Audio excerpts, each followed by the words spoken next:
his speech had more jokes than content, but nevertheless there are a number of important tax changes to talk about. Firstly, I'm going to talk through some of the tax impacts for business, and then my colleague Ian Miles will address private client tax. You will see that there is a facility on your screen for you to ask questions. Please do so at any time, but we intend to deal with the answers at the end.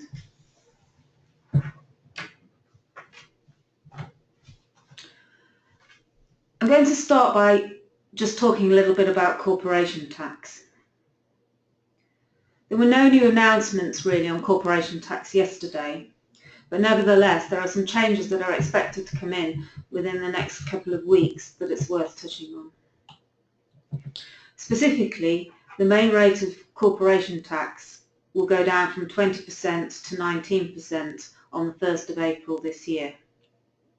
And then it's planned to go down further to 17% in 2020. It's probably worth reflecting though that actually by 2020 we'll have a lot more certainty about what Brexit means for the UK economy, and therefore it's probably worth taking that 17% with a little bit of a pinch of salt. Please forgive me. It may well be lower or higher, but anyway, at the moment 17% is legislated. There were no changes yesterday announced to capital allowances. However, it is worth remembering that if you are a business that are looking to invest in capital expenditure, that there is still 100% annual investment allowance, which gives full relief for every £200,000 of capital expenditure in any one year. One of the things we were expecting to change yesterday were the rules on R&D tax credits. And the reason for that is because it had been pre-announced that the Revenue and the government were looking to review this. However, what Philip Hammond said yesterday was that he had concluded that the UK R&D tax incentives are actually globally competitive and therefore no changes are required. They have accepted, however, that some of the administrative burdens in claiming the R&D tax credits are a little burdensome, and they are going to try and streamline this. At the moment we don't know what these are, but we're expecting announcements shortly. There are also some changes to corporation tax for large businesses, which again start from the 1st of April 2017. And some of the most important ones are listed below. Firstly, tax losses.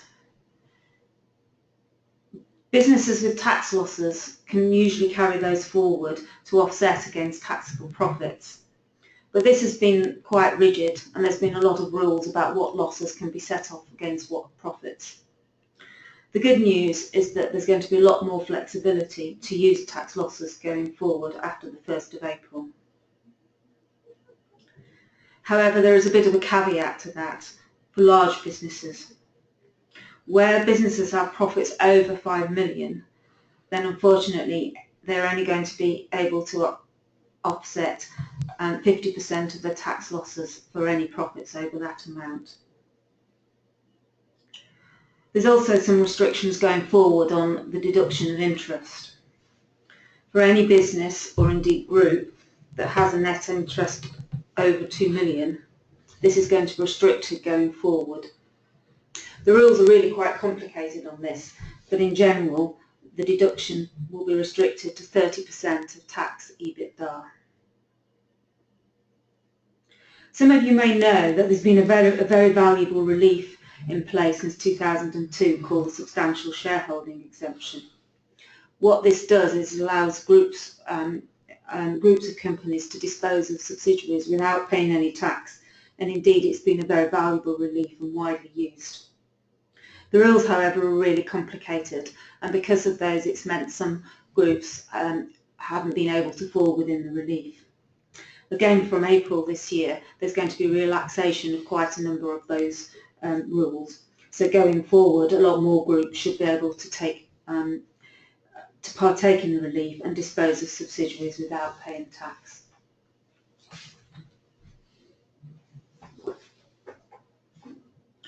So moving on now a little bit to talk about the self-employed.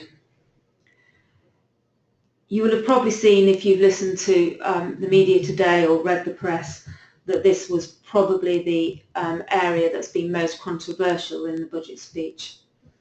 And indeed, it's already pretty clear that some of the Conservative backbenchers are likely to possibly rebel against this, and also the opposition have already said that they intend to try and vote against it. Nevertheless, it's worth looking at actually what was changed. On the slide in front of you, there are actually some quotes from Philip Hammond's speech. A fair tax system ensures fairness between individuals so that people doing similar work for similar wages and enjoying similar state benefits pay similar levels of tax. I don't suppose any of us would disagree with that. But he then went on to say that there'd been a dramatic increase in the number of people working as self-employed, and the inference was that this was a bad thing. He then went on to say that there are also many professionals working through limited liability partnerships who are treated as self-employed. So the build-up here was such that we were expecting him to announce something major. He then went on to say that because of the difference in national insurance contributions and how they work between employed and self-employed people, that there was a big impact on the amount of tax collected, estimated this year to be 5.1 billion, which is a pretty staggering amount.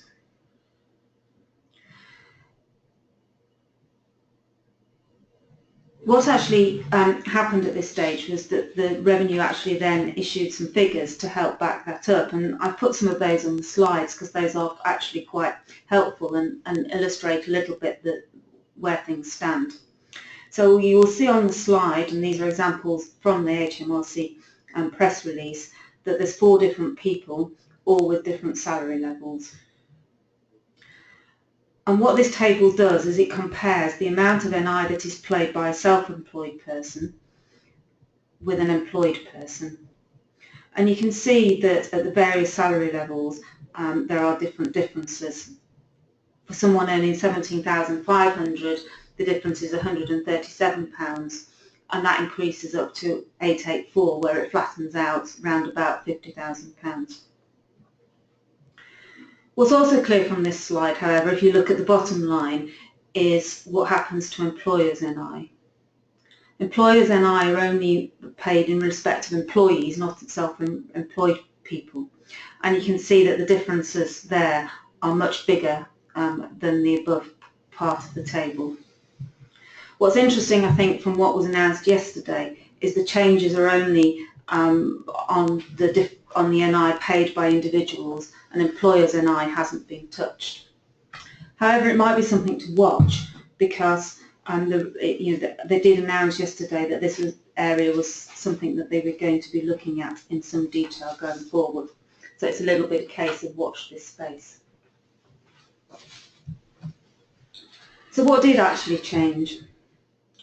Well, currently a self-employed person pays 2 types of national insurance. Class 2 of £2.80 a week, which is a fixed rate, and then Class 4, which is 9% on an amount up to about £43,000. Beyond that, it then tapers down to 2%.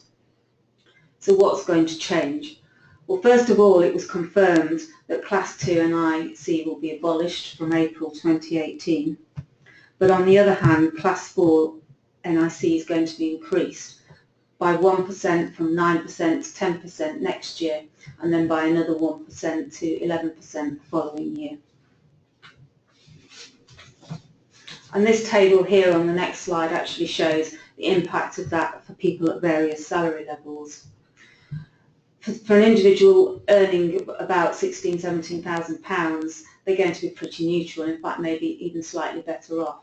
But you can see from the table that as salary levels increase, the cost of the changes also go up, again levelling it out about the 50,000 salary level at an amount of £924. It's quite interesting to note from this that if you delve into the detail behind the budget, that the cost saving in 2019-20 on this, so the amount of extra tax that will be raised is only 215 million, which actually isn't very significant compared to the estimated cost of 5.1 billion that we spoke about on an earlier slide. Again, perhaps suggesting that this might be something that is revisited in time.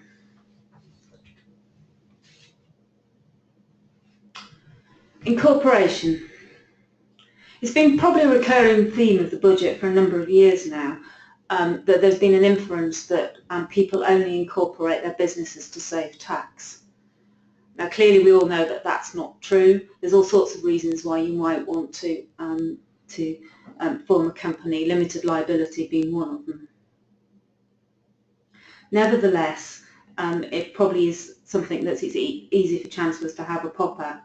And as a result, yesterday it was announced that the tax-free dividend allowance is going to reduce from £5,000 to £2,000 from April 2018. And this was actually the biggest tax hike that was announced in the budget yesterday, expecting to raise about £870 million. Just as an aside, we did some back-of-the-envelope calculations yesterday, and in certain circumstances it would still be more tax efficient for businesses to incorporate. So if this is something that you're thinking about, I would suggest you don't write it off and you look at it a little bit further. Making tax digital. Don't know how many of you have heard of this or focused on it, but this is pretty big news going forward. It applies to businesses, self-employed people and landlords who have annual turnover of £10,000 or more. And what's going to happen when the new rules come in is that these people must keep records of their income and expenditure in a digital format and upload updates quarterly to HMRC. It's still slightly unclear what format that will take, whether you need special software or whether Excel spreadsheets will be sufficient. But nevertheless it will be an increase in administrative burden to many people. It was already announced that this will commence in April 2018 for individuals and small partnerships, and then in April 2020 for companies and large partnerships. There was something new yesterday, however. Businesses in the first of these categories, whose turnover is below the VAT threshold, can defer making tax digital commitments until April 2019. Given the uncertainties of software and how this will work, I think this is very welcome. Common in theme with many of the recent budgets as well, there was also quite a lot in there to stop any tax anti-avoidance that have maybe perceived to be going on. And there's going to be £820 million perceived savings from the changes that were made yesterday. There's a couple listed there on the slides for you to have a look at. Typically these tend to be things that aren't particularly common, and therefore I won't go into them in too much detail. Perhaps the last bullet point, however, is the most interesting. Some of you may not know, but it's been generally the case that quite a lot of sports people, pop stars, etc., have been able to, although they live and work in the UK, claim that their images and brands live in maybe the Cayman Islands or the Bahamas or somewhere else where there's low tax and therefore save tax. There was warning yesterday that that's going to be stopped, so we'll see what happens on that one.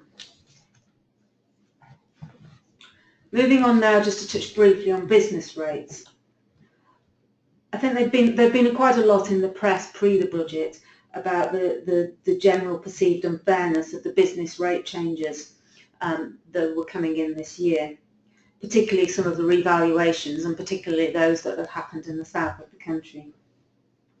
And really I think it was generally thought that Philip Hammond had to do something to try and stave off the negative criticism about that. And there were some limited but nevertheless very welcome reliefs announced yesterday. A £300 million discretionary fund for local authorities to give relief to the most affected businesses. Some relief for pubs, and also some help for small businesses, so that if if they are losing out on small business rate relief, their increase this year will be capped at £600. VAT. Well, as is normal the case, there was usual tweaking of registration thresholds, and those have gone up from 83,000 to 85,000, with similar increases in the deregistration threshold. There's also a new 16.5% flat rate going to be introduced for businesses with limited costs. This is known as the limited cost trader scheme, and if you think you're in that, if you think that might apply to you, it's certainly worth getting advice, because you might be able to make some savings. The only other real significant change on VAT was on roaming telecoms outside the EU. Typically, VAT on these have been charged at 20% within the EU, but not outside the EU, and this is going to change from August this year. Right, I'm now going to pass you over to my colleague Ian, who will talk to you about the private client tax measures announced in the budget. Well, good afternoon, ladies and gentlemen. Ian Miles here. At first blush, the Chancellor's statement yesterday didn't have a huge amount in for personal tax or private clients, but actually on delving a little bit deeper, there is quite a lot going on in the background and quite a lot of changes that have been pre-announced that will come into effect on the 6th of April 2018. So I'm going to have a look at those. So anybody who came to any of our seminars last year will recognise this slide. I'm not going to play Kim's game and ask what has changed on it, but you will notice that all I've really done to it is to remove the 2015-16 personal allowance and basic rate bands, and there is one new point on there, which is the last one, which the Chancellor said yesterday, this fantastic little soundbite, that the top 1% of taxpayers pay 27% of income tax, and he wanted to make tax fair for all. So I was sat there waiting to see what came along. He still seems to be committed, though, to getting to this threshold of £50,000 of income, before which people are into higher rates of tax, which George Osborne had committed to when he was the Chancellor. So what does all that mean? Well, the increasing personal allowance means that that magic 60% band, where you pay tax at an effective rate of 60% once your income goes over £100,000, gets wider and is now between 100,000 and 123,000, i.e. 2 times the nil rate band. And so taxpayers who are caught there will pay up to £23,000 of tax, or amounting to 13,800, which is up. There are no changes to the tax rates of 20, 40 and 45%. There are no changes to the rates of tax on dividends of 0, 7.5, 32.5 and 38.1. But as Sharon said earlier, the allowance, the tax-free allowance on dividends is cut to £2,000 from 5, and that's going to raise nearly 900 million. Now, we spent quite a long time reorganising portfolios. So where you had a husband and wife, where one spouse had got, say, a high pension income and the other spouse had got just a state pension, something like that, of rearranging portfolios so that the lower tax-paying spouse took advantage of the income from the investment portfolio. Then we changed it so that at least £5,000 of dividends arose in the income of the higher paying spouse, and now we're going to have to arrange it back again, so it's sort of on the bus, off the bus, on the bus again, which is just a pain, but there we are. The Chancellor says he doesn't want to do it, so we have to live with the consequences. There's been no change. The additional rate tax threshold of £150,000, that stays. And from the previous slide, we would normally have put up the next year's tax rates and allowances, because of course what Chancellors have liked to do in the recent past is say, here are the rates for next year, and then when we come to the autumn statement, say, aha, not only did I give you those rates in the spring, but I can do better than that, I can increase them. Well, Philip Hammond hasn't done that. My guess is that he wants to keep that up his sleeve for his autumn budget, possibly because he doesn't know what they are, possibly because there is uncertainty over Brexit and he doesn't want to announce until he's absolutely certain that he knows what he's got to do. So capital gains tax hasn't changed at all. The annual exemption stays where it is, the rates stay where they are, and the rate of tax on residential property that doesn't qualify for the main home relief is still between 18 and 28%. And you'll remember that that rate was set at that because what George Osborne wanted to do was to persuade people, rather than to invest in bricks and mortar, what he wanted them to do is to invest in business structures in the UK and to encourage inbound investment, and more of which I'll come on to a little bit later. Okay, so specifically then, there are no changes to the way in which interest is taxed. If we look at capital gains tax, that over the last 20 years or so has been reformed about once every 10 years. So there's a major reform in 1998, another one in 2008. So the clever money is saying maybe there'll be a big reform in 2018, in next year. But specifically, there's no change to entrepreneurs relief or investors relief. Investors relief was new in last year, but specifically, if there's anybody out there thinking of disposing of their business, then please, please, please make sure that you do qualify for entrepreneurs relief. It's very easy to get it wrong. There's no change to inheritance tax per se, nor are there any changes in the rules on ISAs. George Osborne, at his budget last year, said he was going to look at pensions because the relief given on pension contributions was unsustainable by the country, so he brought the limit down to the 40,000 cap. But what he was looking at doing was putting the ISA limit up, and it goes up to £20,000 from the 6th of April this year, and try and make it easier for people to put money into ISAs in a tax-free environment where the income is tax-free, and then allow people to take it out when they wanted to. He was looking at put it in when you want, take it out when you want. And I think that's probably why he put the ISA limit up to 20,000 from its current level. He also introduced last year the concept of lifetime ISAs for 18 to 40-year-olds from April this year. And the idea is that an 18 to 40-year-old can open up one of these ISAs, put in up to £4,000 annually, and the government will add another £1,000 to it. And they can be used for one of two things, either to buy the individual's first home or to start saving for their retirement. And so those will be in on the 6th of April. On the last bullet point there, the pension contributions, the cap of 40,000, which is then tapered down for those people earning over 150,000 to £10,000 gross by the time you get to income of 210,000. Again, this is another one where you lose £1 of pension contribution that you can make for every £2 of income that you've got. And there was one change that I thought he might do something with that cap, but he hasn't done. I thought he might bring it down, but he's left it alone. So if we just move on to the next slide, we can see that what he did do was to reduce the money purchase annual allowance. And this counters the situation where somebody has a pension scheme, they withdraw a sum up to 25% of their scheme tax-free, and then when they've got more cash, they then recontribute part of that and get further tax relief on it. So the moment that limit is at £10,000, and that's going to be reduced to £4,000. And I have to say, I think that probably feels about right. This is one that came up, and I'm not surprised that it has come up. I'm a little bit surprised it hasn't happened before.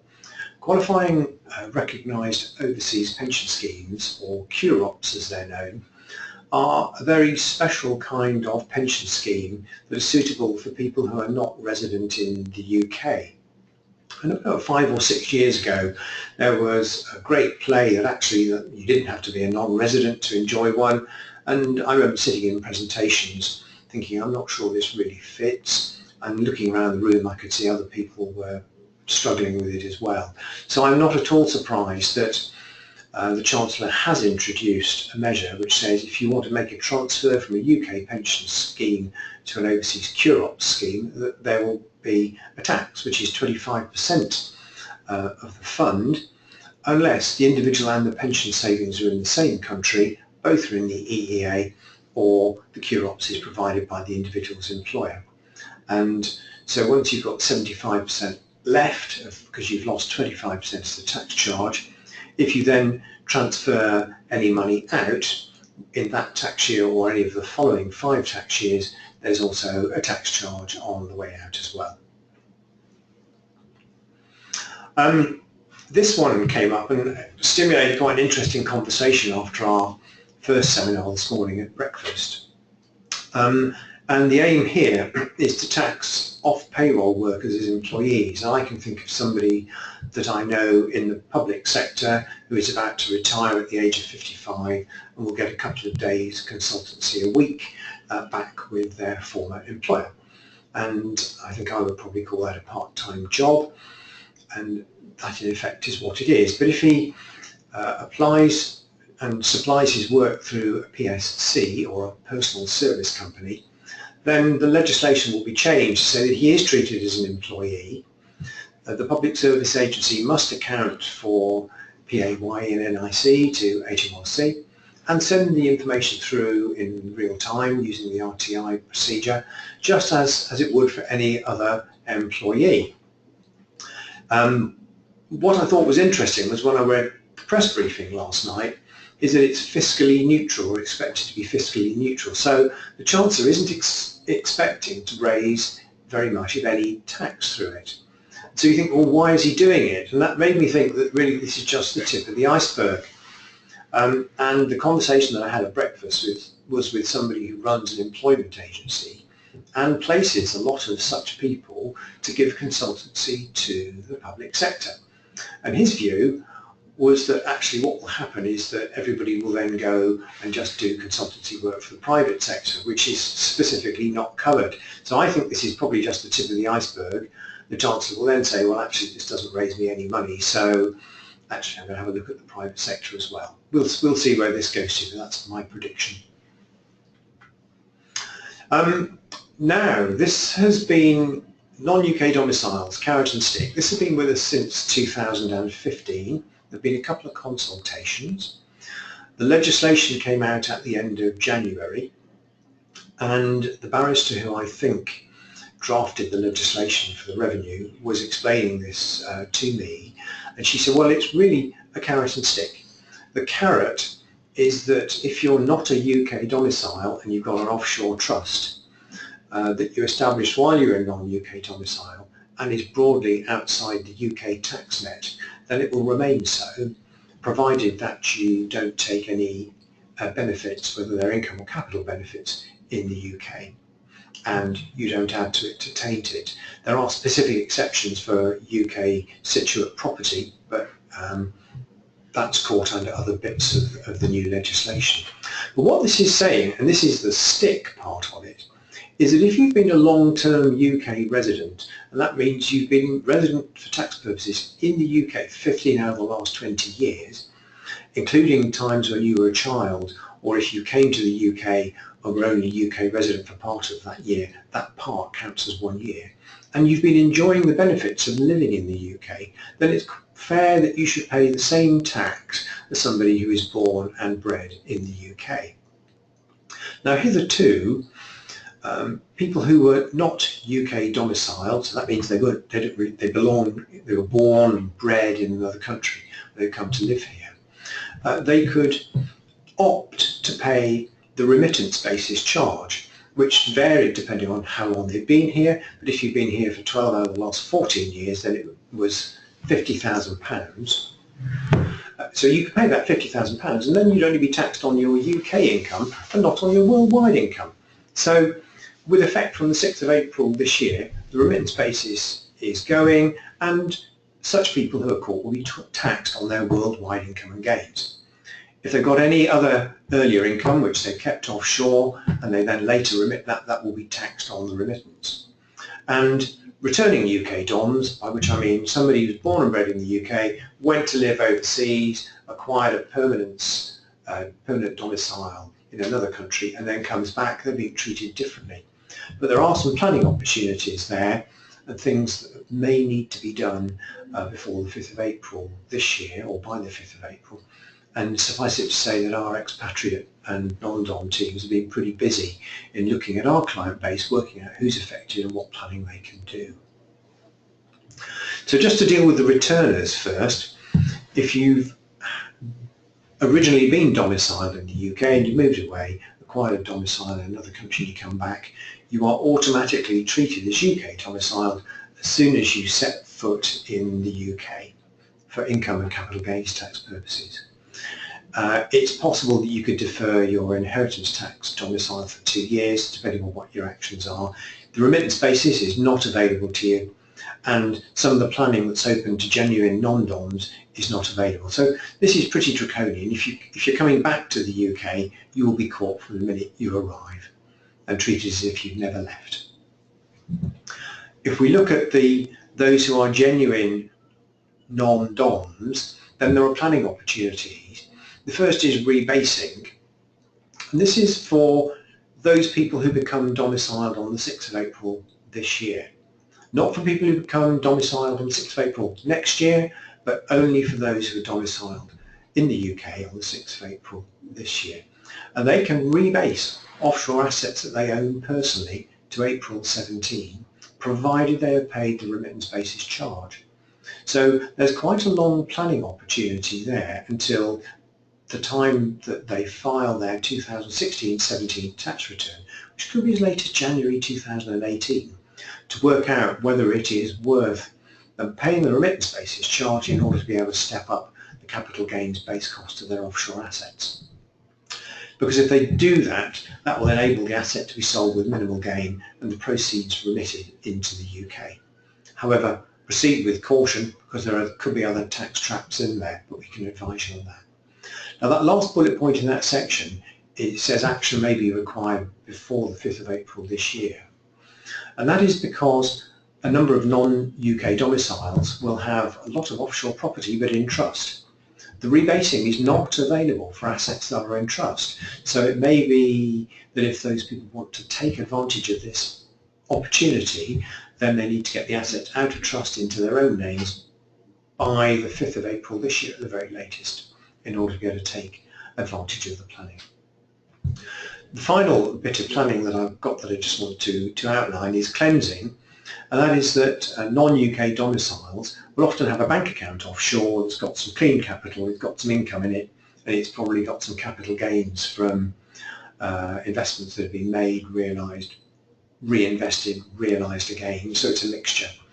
And what the new legislation is going to enable those cases to do is to be able to split the pots on a rational and reasoned basis into clean capital, income and capital gains, which will then enable those non-domiciles now caught to be able to remit the cash tax efficiently.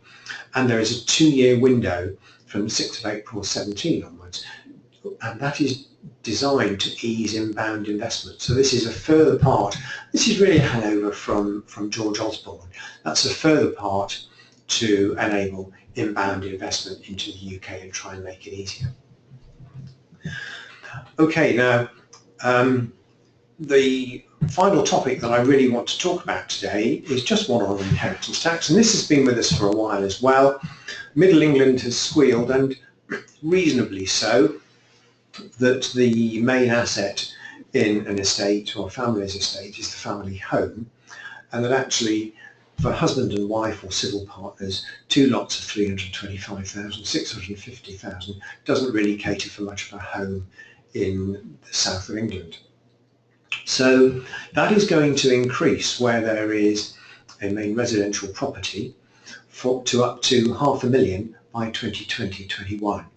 The additional bit, known as the residential property nil rate band, is being phased in from the 6th of April this year, and it comes in at 100,000, then it gets 25,000 gets added to it until it gets to 175,000, making that total limit of £500,000 by 2021. And after that, the nil rate band will go up by the CPI, the increase in the CPI. There are various conditions, so the direct descendants must inherit the home.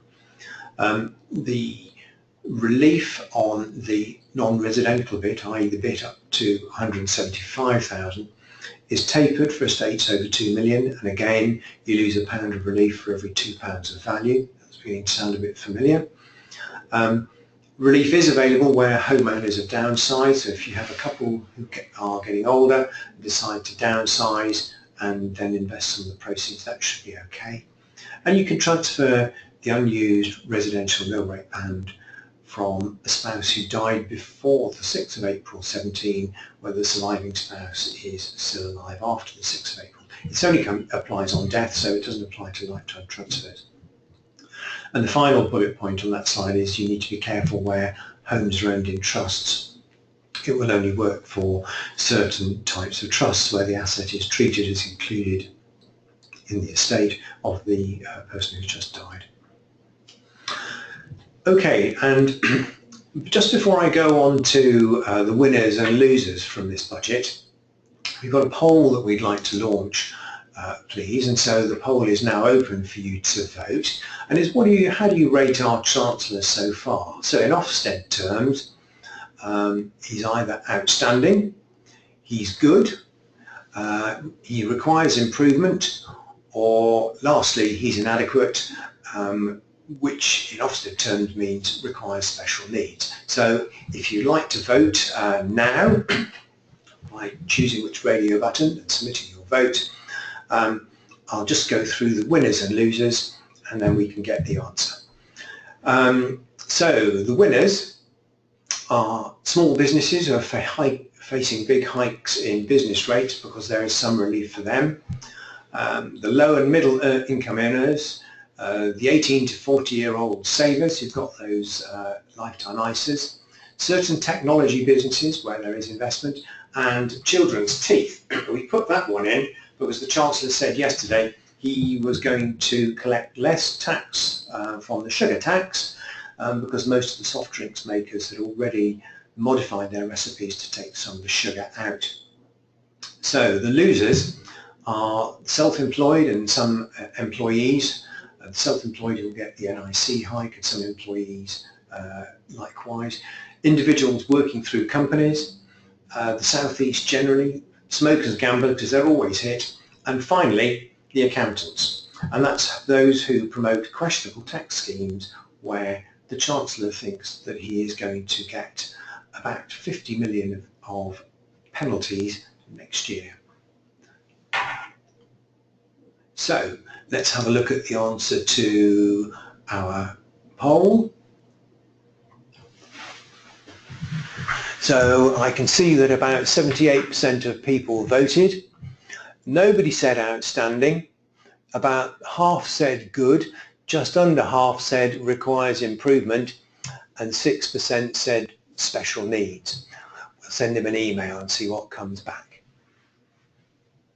Okay. Well, thank you, ladies and gentlemen. Thank you very much for attending today's webinar.